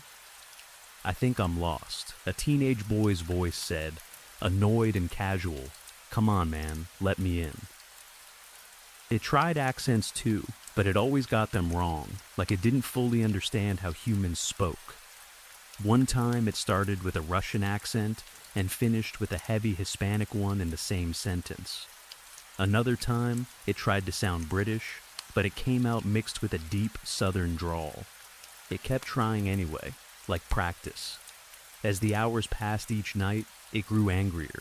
The calm voices would turn sharp, the knocks would turn to pounding, the polite requests would become demands. By late night, it would scream and slam itself against the house like it wanted to break it down with pure force. And every morning, exactly 30 minutes after sunrise, it would stop. I didn't sleep. Not really. I'd doze for minutes at a time, then jerk awake at the smallest sound. I stopped turning on lights at night because I didn't want to cast shadows in the windows. I didn't sit near the front door. I didn't open curtains. I lived on coffee and whatever food I could grab quickly. My hands shook all the time, and I jumped at my own phone buzzing. The dread in my head kept growing, because I knew I couldn't stay locked inside forever. There was one thing I couldn't avoid. My wife and boys were flying home. The boys had high school baseball practice coming up, and they needed to be back. I was supposed to pick them up at the airport. I thought about telling my wife to take an Uber, but the idea made me sick. After everything I'd seen, I couldn't trust anyone showing up at my door or pulling up in a car unless I saw them with my own eyes, in a public place, stepping off a plane. If something could wear a face and speak in voices, then I needed real proof. So, with shaking hands, I opened the garage using the button inside. I stood there and watched the opening like it was a mouth. No one ran toward me. No smiling man waited at the edge. No little girl stood crying in the driveway. The street looked empty. I got in my car, closed the garage, and drove to the airport like I was driving through a world that had turned slightly unreal. Seeing my wife and boys in person hit me with relief so strong, it almost made me dizzy. They looked tired from travel, but normal. Alive, my wife smiled and walked into my arms. I hugged her too hard, and I didn't care. When I pulled back, she frowned and looked me over. "Dear, you look terrible," she said, concern all over her face. "I'll explain later," I said, forcing a weak smile. "It's just really good to see you." She kissed my cheek. "We missed you." On the drive home, I tried to tell them what had been happening. I explained about the strange people at the door. I told them about the salesman with the old vacuum, the cop with the outdated uniform, the man in the jumpsuit. I told them about the girl in the rain, and my voice cracked when I said who she looked like. I told them about the banging and screaming every night, and how it always stopped after sunrise. I knew I sounded crazy. I could hear it in my own words. When I suggested we should stay in a hotel for a few nights, my wife looked at me gently and put her hand on my arm. "Are you feeling okay, honey?" she asked, like she was talking to someone with a fever. My youngest son snorted and said, "Have you been smoking weed, Dad?" My wife shot him a look and then said softly, "I'm sure you're just stressed. You haven't been sleeping. I'll rub your shoulders tonight, okay?" I didn't know how to argue with their normalness. I just nodded. Part of me even hoped they were right. Maybe isolation had gotten to me. Maybe I'd cracked under stress. Maybe I dreamed more than I realized. I told myself they would understand when it started at 7. The afternoon crawled. While my family unpacked, I quietly packed a bag. Not because I wanted to leave them, but because I wanted to be ready. I wanted to get us out the next morning, after they heard the knocking and the voices for themselves. 7 o'clock came, and nothing happened. I sat near the front door, watching the clock like it was a countdown. No knock, no doorbell, no soft voice asking to come in. I waited, tense, listening to every creak of the house. 8 o'clock passed. Then 8:30. I let out a slow breath I didn't realize I'd been holding. Maybe it was gone. Maybe it had only targeted me because I was alone. Maybe it had moved on. Maybe the whole week had been some elaborate prank, or some kind of breakdown I'd pushed myself into. I paced until almost 10. At 9:45, my wife asked if I was coming to bed. I followed her upstairs like a man waking from a bad dream. True to her word, she rubbed my shoulders, and the simple warmth of her hands made my eyes burn with exhausted relief. For the first time in days, my body finally let go. I fell asleep. I slept all the way through the night without a single ring, knock, or scream. When I woke up, sunlight filled the room, and I felt refreshed in a way that almost scared me. I stretched and actually smiled, thinking, it's over. Thank God, it's over. I went downstairs, made coffee, and put toast in the toaster. I sat at the kitchen table scrolling through Facebook, trying to slide back into the normal world. A few minutes later, my oldest son came down the stairs. He looked wide awake and cheerful. He grinned at me, and I nodded back. "Morning," I said. He walked to the cupboard to grab a bowl for cereal. With his back to me, like he was asking something ordinary, he said, "Hey, Dad, why did you need me to let you in last night?" Story 4, I've had a little over 3 years to replay what happened on March 31st, 2020. For a long time, it sat in my head like broken footage, scenes with missing sound, faces without names, moments that didn't connect to the next moment. Today is the first day it all feels like one clear line, like I can finally see the shape of it from start to finish. As far as I know, I'm the only person who can stitch it together. There are digital logs, paper reports, sealed files, and official timelines, but none of those tell the truth in a way a human mind can understand. None of them describe what it felt like to stand close to something that didn't care about bullets, walls, or people. None of them explain how a whole town slid off the edge of normal life and never came back. That Thursday started as a regular day, and I was looking forward to getting drunk later. Thursdays were my routine. 4 days a week as a detective in Midtown felt like enough time spent in other people's messes. By Thursday afternoon, I was already mentally checked out, counting the hours until I could shut my brain off with a few drinks. At the precinct, I was what you might call the lead sorter of human garbage. Most of what crossed my desk was either small time, low priority, or pure nonsense.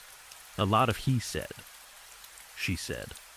A lot of people wasting our time because they wanted attention or revenge. I handled the filings, asked the basic questions, and moved things along. That's why it stood out when they told me a doctor from ChemCon was in the building and wanted to make a report. ChemCon was the biggest employer in Merriweather. It was also the biggest magnet for conspiracy theories I'd ever seen. Left, right, center, it didn't matter. Everybody had a story about them. People said they owned politicians, they controlled research, they buried lawsuits, they funded weapons programs, they poisoned farmland to sell the cure. Some claimed ChemCon had ties to arms manufacturers and a private security company that worked overseas like a personal army, pushing into places where no one could easily check what they were doing. It was all rumor, all online noise, the kind of thing I'd learned to ignore. So when Dr. Martin H. Fermi walked into the interview room, I expected another crank with printouts from internet forums. He wasn't what I expected. He looked like a normal, mid-aged professional, slacks, button-down shirt, and that slightly tired posture of someone who lives under fluorescent lights. He wore a pocket protector with ChemCon's white chevron logo and their slogan in red letters, "The future is now."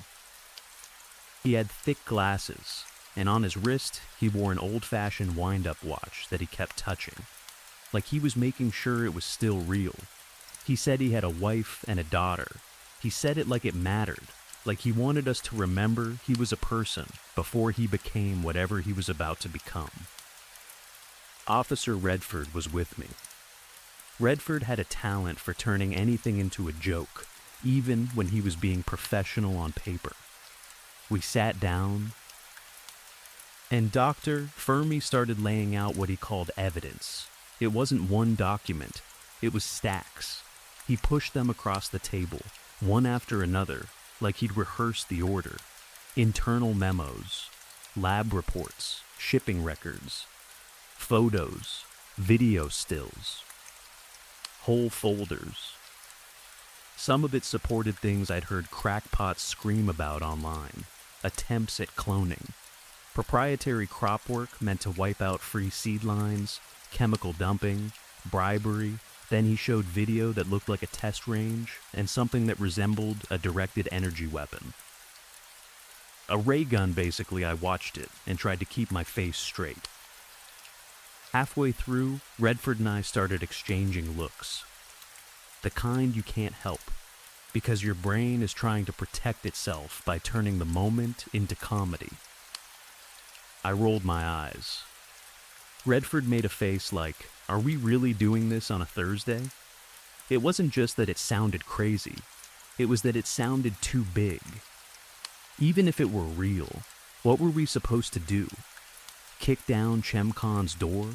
Walk into the most powerful company in town and demand access to their labs? Without a warrant, we'd get laughed out of the building. With a warrant, anything worth seeing would disappear before we arrived. And if it was real and they decided to fight back, we'd be in a fight we couldn't win, and maybe didn't even want to win. But Dr. Fermi didn't talk like a man playing a prank. He wasn't smiling. He wasn't enjoying it. Sometimes he spoke calmly, like a professor giving a lecture. Other times his voice shook, and he sounded like he was one breath away from panic. I couldn't decide which version of him to trust. Then he said the part that changed everything. At the end of his report, he told us he was an accomplice to murder. He said he had helped produce narcotics. He said he had helped create an environmental hazard so dangerous it should never have existed. He described a chemical stored in industrial quantities at ChemCon headquarters, something that, if released by accident, would be like Chernobyl multiplied beyond imagination, like Bhopal multiplied beyond imagination. He didn't give a clear description at first. He just said it had to be destroyed as soon as possible, and that everything about its origin and chemistry had to be suppressed. He talked about the crimes that led up to its creation and the reason the project was shut down. According to him, ChemCon couldn't control the effects the way they wanted. He mentioned their supply chain involved deals in a South American rainforest, including violence against indigenous people and paying off a country's president with heroin. He admitted, quietly, like he was trying not to taste the words, that he had a hand in keeping that heroin pure. I stared at him, trying to see the shape of the lie, if it was a lie. Redford asked to be excused. I agreed. We stepped outside the interview room for a few minutes, and Redford broke down laughing like he'd been holding it in too long. I let him laugh. I even laughed a little myself, because the alternative was admitting I felt uneasy. After a few minutes, we decided we weren't going to press charges for the report itself. We were going to remove Dr. Fermi from the station and recommend mental health treatment. That was the plan. Get him out, don't make it a bigger mess, and let someone else handle whatever was going on in his head. We went back in and tried to talk him down, polite and firm, the way you do with people who are unstable but not yet violent. That's when he said his second plan had to be started. He told us, very calmly, that if we didn't clear a direct path from his home to ChemCon headquarters immediately, innocent people would be injured or worse. It wasn't vague. It wasn't a rant. It was a threat with a route. We arrested him on the spot. Redford protested, said we should just get him processed and keep it contained. I was the cautious one. Dr. Fermi freely gave his address. His house was about 15 miles away from ChemCon. I requested SWAT and the bomb squad to check the property. Redford tried to talk me out of it. He said I was feeding a delusion. Maybe I was, but if even 1% of what Dr. Fermi said was true, his home could be full of dangerous materials, evidence, or worse. And I'll admit it. I was curious. I wanted to know what could push a man with a 6-figure career to walk into a police station and burn his life down in public. About 20 minutes later, after 2 cups of water, a bathroom break, and a cigarette, I got called into tactical operations. The SWAT team had entered Dr. Fermi's home and found a timer built into a wall that faced the garage. They evacuated the house with less than a minute left. I watched the live feed on a screen with a room full of people who suddenly weren't joking anymore. Outside, the SWAT team and bomb squad stood back as the timer hit 0. The garage tore itself apart. A large, round, polished vehicle burst out like it had been waiting to be born. It was wider than the garage door and nearly as wide as the garage walls. It didn't squeeze out, it forced its way out, ripping the structure down as it moved. Its surface was polished white, not shiny like metal, more like something smooth and hard and wrong. Under it, I could see tank-like treads. Over the top was a shell that looked like a turtle's back, but it shimmered and swirled, like the surface wasn't fixed, like it was alive in a way that didn't involve muscles or blood. It turned slightly left, slow at first, then sped up to maybe 10 miles per hour. Not fast. Not a blur. It moved like a tractor, like a bulldozer. It didn't need speed. It hit the house next door. The impact wasn't like a crash. It was like the house gave up. Wood, steel, concrete, anything it touched seemed to vibrate and crumble. The contact point looked like burning, but not with flame. More like the material forgot how to be solid. It broke apart in a rush of dust and fragments, and then the rest of the structure collapsed under the machine's weight. It drove through the neighbor's home and came out the other side dusty and dirty, but untouched. The shell didn't even scratch. It kept moving. From tactical, we watched it plow through home after home. It tore straight lines through neighborhoods like a slow, unstoppable pencil, erasing everything. It chewed through parked cars, fences, trees, streetlights.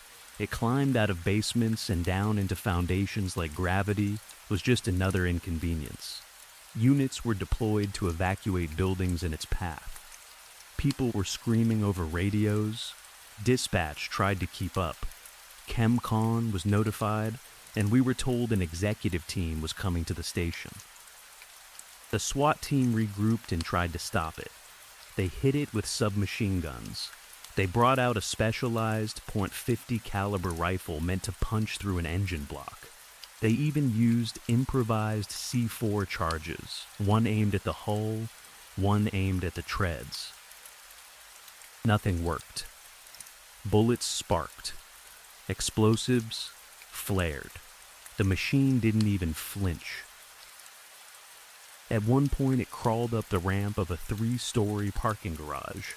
For a second, people in tactical started talking like we might get lucky. It reached the top, slipped, and fell. There was a moment where it looked like it might break, like it might finally pay the price for physics. It hit the ground, rolled, righted itself, and continued on. That's when Chief Boss called. Yes, his last name was Boss. No, he didn't love the jokes. He told me to grab Dr. Fermi out of holding and bring him down to the scene. He wanted us to order Fermi to shut it down. In my job, there are long shots and dumb shots. This was the dumbest long shot I ever participated in. Redford drove. I handled the radio. In the back, behind the steel grate, Dr. Fermi sat strangely calm. I watched him, looking for regret, fear, anything that suggested he could stop what he'd started. Instead, he held himself steady, gripping the bench as we cut through traffic with lights and sirens. The rumors were already turning into a storm. People said ChemCon security wanted to intervene. People said Homeland Security was inbound for Dr. Fermi. People said the Air National Guard was scrambling drones, and the Air Force was preparing F-16s. Every few minutes, someone would report another attempt to stop the machine, and every attempt failed the same way. Harmless. As we approached the perimeter, Dr. Fermi started talking again. This time, he didn't care about incriminating himself. He spoke like a man confessing to a priest because he knew the world was ending anyway.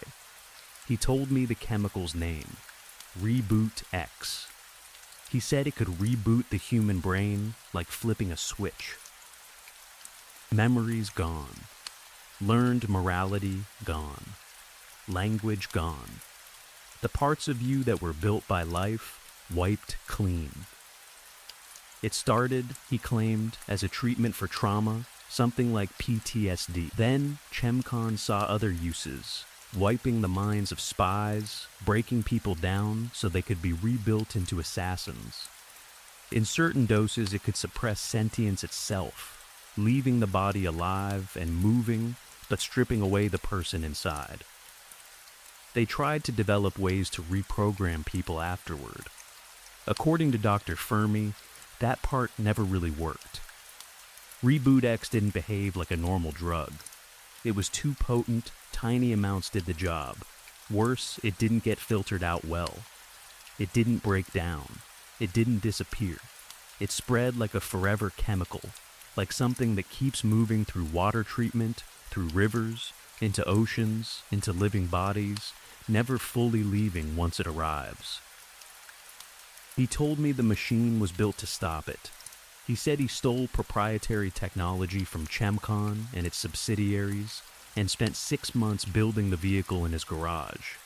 He described a plasma reactor inside it. He said the machine would penetrate ChemCon headquarters, burrow through thick armored walls, and overload itself to incinerate the stored Reboot X so none of it could escape. He said he gave proper authorities a chance to act, and we failed. So whatever happened now was on our hands. We drove parallel to the destruction. Out the passenger window, I could see the machine crawling forward, grinding down another block of homes like it was clearing brush. Ahead, I saw squads gathering around a broken-down school bus. A field trip, kids spilling out and huddling together. People counting heads, voices sharp and frantic. Someone shouted that a child was missing. I heard the description: red hair, thick glasses. The chaperone said he was autistic. The bus driver sounded angry and defensive, like the kind of adult who turns blame into noise. The machine climbed out of another basement, pushing through drywall and brick, crushing a rose bed, and angling toward the bus. Then I saw the boy. He popped up on a seat near the window, staring at his classmates. Not screaming, not moving, just staring, calm in a way that didn't fit the world around him. People yelled at him to get out. He didn't respond. Nobody else moved either. They stood there like the scene was too big for their bodies to handle. I looked at Dr. Fermi for the first time. I saw something like concern on his face. Not guilt, exactly. More like he'd expected numbers on a page, not a child in glasses. I begged him. I'm not proud of the way my voice sounded, but I did it anyway. I told him to stop the machine. I told him there was still time, that there were kids in the street, that whatever point he was making wasn't worth this. He looked at me. Then he looked at the boy on the bus. He opened his mouth like he was going to say something. Then he shut it. He lowered his head and leaned back, folding his hands in his lap like a man waiting for a verdict. I understood his answer. I slammed the squad car door so hard it hurt my palm. I shouted a word I don't usually shout, and then I ran. By the time I reached the bus, the machine was already climbing onto it. The metal creaked and twisted. The vehicle didn't just crush, it seemed to shave things away. The bus peeled back in thin layers, like a razor slicing a cake. I climbed onto the rear wheel well and hauled myself up to the roof. I stomped on an emergency hatch until it cracked and opened. Then I dropped through into the bus, landing hard on the aisle. The floor angled under me as the bus began to tip. The boy was still on the seat, eyes wide now, but his body frozen. I grabbed him under his arms and dragged him up, pulling him out of the seat inches before the machine's shell reached that space. I kicked open the rear emergency door and stumbled out, half carrying and half dragging him. We hit the pavement as the bus tilted and disappeared against the machine like it was being swallowed. The boy fought me like a frightened animal. I got him to the perimeter and pushed him into the group of kids and chaperones. People clapped. Someone shouted thanks. I didn't answer. My lungs burned and sweat poured down my face, but I couldn't stop watching the machine. It kept crawling, moving on to the next thing. A swimming pool, a fence line, someone's backyard that had a swing set still standing for half a second before it was gone. A mobile command center was being set up a few blocks away. MRAPs rolled in. Homeland Security started clearing civilians out with a kind of hard efficiency that didn't leave room for questions.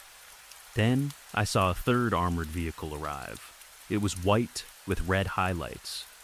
ChemCon, their team stepped out wearing white helmets and dark goggles, the kind you see in old footage of nuclear tests.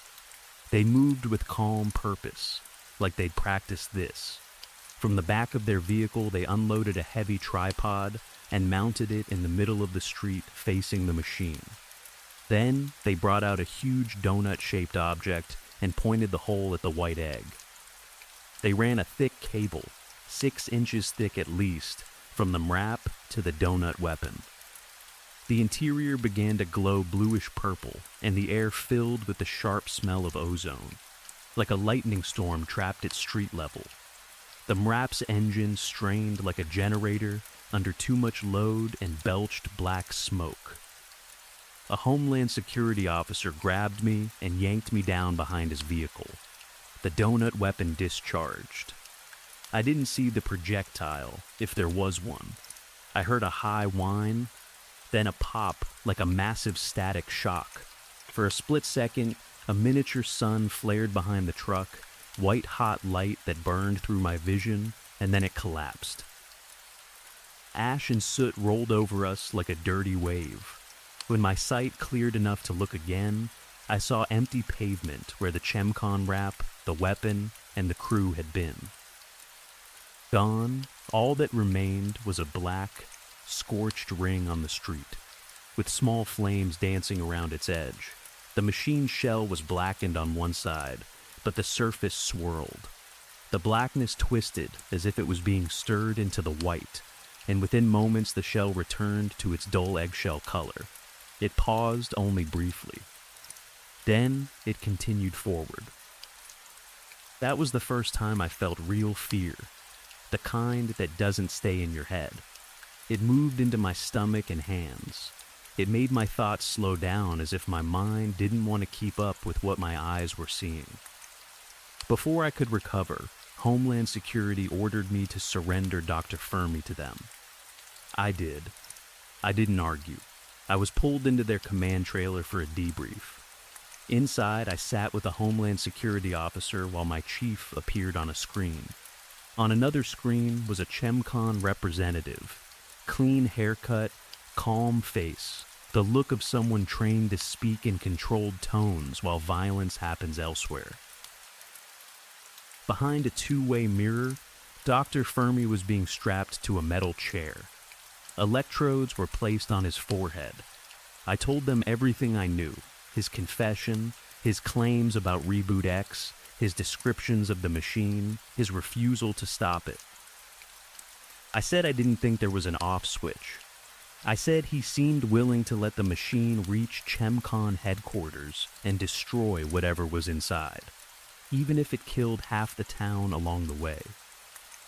I suggested they ask ChemCon how to stop it, since the machine was built with ChemCon technology. I even said out loud that the substance he described might actually be real. The ChemCon representative didn't react to my speculation. His expression didn't shift, like it didn't matter what I believed, because the truth was already theirs to manage. Then, Dr. Fermi did something I still think about at night. As they tightened the straps and leaned in close, he pulled the crown of his wind-up watch out farther than it should go. It wasn't just a winding knob. It was a hidden tool. He jabbed his hand with it, a tiny needle, like a stinger, a pinprick of blood. His resistance stopped instantly. His face went slack with exhaustion for a heartbeat. Then, his eyes widened. He looked around the room as if he'd never seen it before. His mouth moved without meaning. He asked, "Who am I?" Again and again, each time more frightened. He struggled against the straps, not like a man fighting interrogation, but like a person waking up in a nightmare with no memory of how he got there. For a second, something clicked behind his eyes. He blinked hard, like he recognized a pattern. He turned his head and looked directly toward the two-way mirror, toward me. It shouldn't have been possible to look through it, but I swear he found me anyway. He tried to speak. He couldn't form the word "thee." It came out as broken breath. Then he managed. "Future is." And he broke down. Not controlled crying, not quiet tears. He sobbed like something inside him had been ripped open. His face twisted. His voice went raw. It was messy and honest and terrifying because it didn't sound like acting. It sounded like a human mind watching itself drown. One of the Homeland Security guys got too close. He touched Dr. Fermi's face by accident while wrestling for the watch. His fingers brushed near an eye, just a brief contact. The agent froze. He blinked rapidly, scanning the room the way Dr. Fermi had, like the world had suddenly become unfamiliar. Like he'd forgotten where he was and what his own body was supposed to be doing. The ChemCon representative shouted through the speakers to cut the broadcast and activate the reflector on the mirror. He ordered the trailer evacuated, and hazmat called in. I was escorted out and told to go home for the rest of the day, not to secure a perimeter, not to help with evacuations, not to assist with the biggest emergency the town had ever seen. Just go home. Keep quiet. Don't talk about any of it. Under penalty of violating national security. From my roof, I watched the end of the spectacle from a distance. Drones fired missiles. Explosions popped along the machine's path. Finally, an F-16 came in and dropped 2 enormous bombs. The shockwave hit like a giant hand slapping the town. The sound rolled for miles. Mushrooming clouds rose into the sky. When the smoke settled enough to see, the machine was stopped short of ChemCon headquarters. The building still stood on the horizon, untouched. The next day was clean up and cover up, fast and efficient. The official story was that Dr. Fermi was a mad scientist obsessed with climate change and the biblical flood. The machine was described as a homemade tank built from a commercial bulldozer. The press said 47 people died and billions in property were destroyed across nearly 15 miles. My chief was gone. No explanation anyone would say out loud. Federal agents made me sign secrecy papers. ChemCon gave me a $10,000 check for my cooperation. They thought that would end it. Unfortunately for them, and for me, I was a detective. Being paid not to do my job felt like being told my mind didn't matter. It felt like a bribe and an insult at the same time. I started asking questions anyway, quietly, carefully. I found a few eyewitnesses who hadn't been scared into silence or paid off yet. They told me the machine got within about 300 yards of ChemCon headquarters. It reached an open clearing on company property. Predator drones hit it multiple times and slowed it, but nothing fully stopped it. An F-16 made low passes, one, then another, like they were waiting for approval or a better angle. On the third pass, it dropped 2 massive bunker-busting bombs. I learned the order came from the National Guard after a clash with ChemCon and my police station, especially my chief. ChemCon apparently tried to stop the bombing even after the drones failed. I found that strange because, according to what I could piece together, the headquarters hadn't been fully evacuated. You'd think they'd want the threat destroyed. My chief and the guard commander argued that the machine had to be destroyed in the clearing before it reached the building because the risk was too high. If the machine breached the headquarters, whatever it was carrying or whatever it was trying to destroy could get out. In the middle of that dispute, Shemcon personnel threatened police leadership with their private commandos, and Chief Boss did not survive. That's as far as my investigation got before they ended my career. I was fired. Then I was arrested for violating the secrecy agreement and pursuing an unauthorized investigation. I was tried fast, found guilty under the Patriot Act, and sentenced to 10 years in federal prison. In prison, I spent most of my time in solitary for the obvious reason I was a cop, and prison politics are simple and brutal. The days blurred. I counted time by meals and lights and the sound of guards' boots. 30 months into my sentence, they turned off the water. We got bottled water only. 2 months after that, the power went out.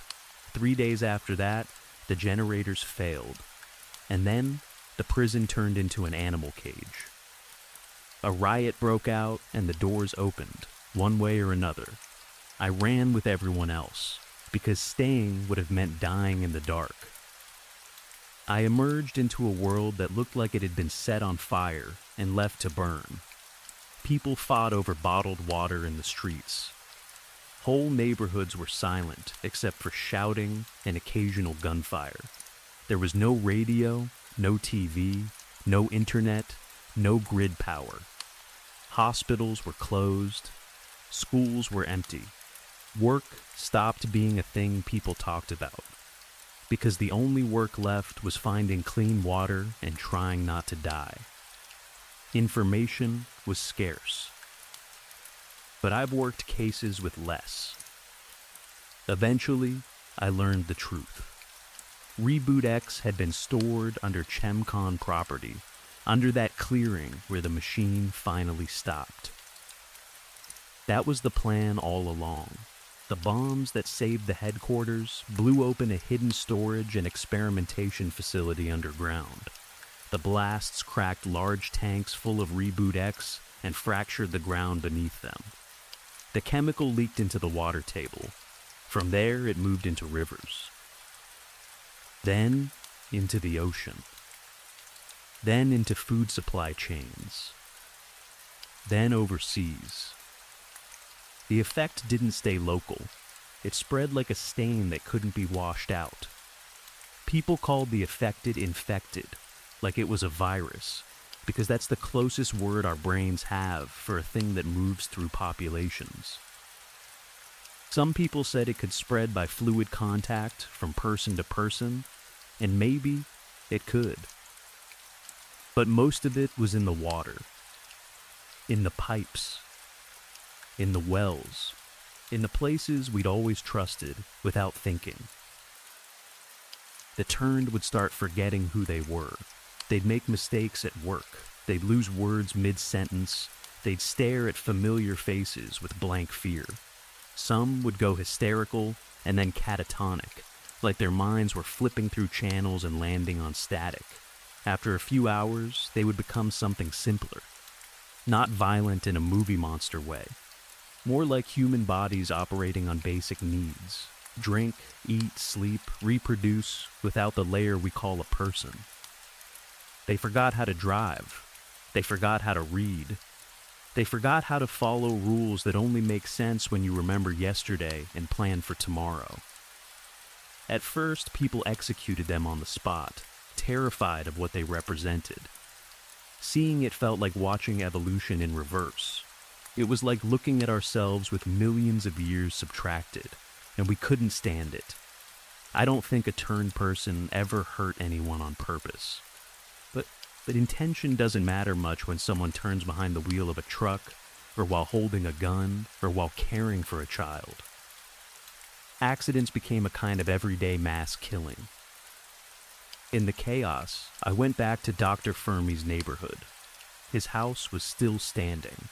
sealed off with old crime scene tape and biohazard warnings that now felt like a cruel joke. Nobody was guarding it. Nobody cared anymore. There were no systems left to enforce warnings. Inside, I found what I needed: notes, journals, drafts of letters never sent, diagrams, and a kind of personal record that explained the real shape of his mind. Dr. Fermi was obsessed with climate change and the fear of a rapid heating event, the kind that could wipe out ecosystems fast. He believed civilization would never change in time. He believed the dominant mindset, the one that keeps consuming, expanding, extracting, was suicidal at its core. He didn't think he could save the world by convincing people. So he decided to end the version of humanity that was destroying it. He built the machine to be unstoppable enough to force a military response. He wanted it to get to the clearing. He wanted it to be hit with bunker busters. He wanted the bombs to crack open the underground tanks. He wanted Reboot X in the water. He came to the police station on purpose. Not just any police station. He came to me because he thought I would do what I did. He thought I would be duty-bound to escalate it, to involve SWAT, to create the exact chain of events that would put the Air Force in motion in time. The watch was part of it too. He planned to jab himself so he couldn't be tortured into revealing the plan, and so he couldn't even fully understand what he'd done once it started. That way, no one could get a clean confession, and no one could trace the intent clearly enough to stop it. It's been 2 or 3 months since I pieced that together. I'm not sure exactly. Time is a social agreement, and society is gone. I'm on my last bottle of clean water. I have 1 bullet left as well. I haven't decided if I'll use it on myself so I can die as a human being, or if I'll drink what's left in the contaminated pipes and reboot into something simpler, living out my final days like an animal that doesn't understand what it lost. I haven't seen an unturned human in about 2 months. That makes me think this may be one of the last things a human ever writes in a way another human would recognize. For what it's worth, the air is cleaner now. Sunsets are a pure, strange blue without the old dirty haze. The world is quiet.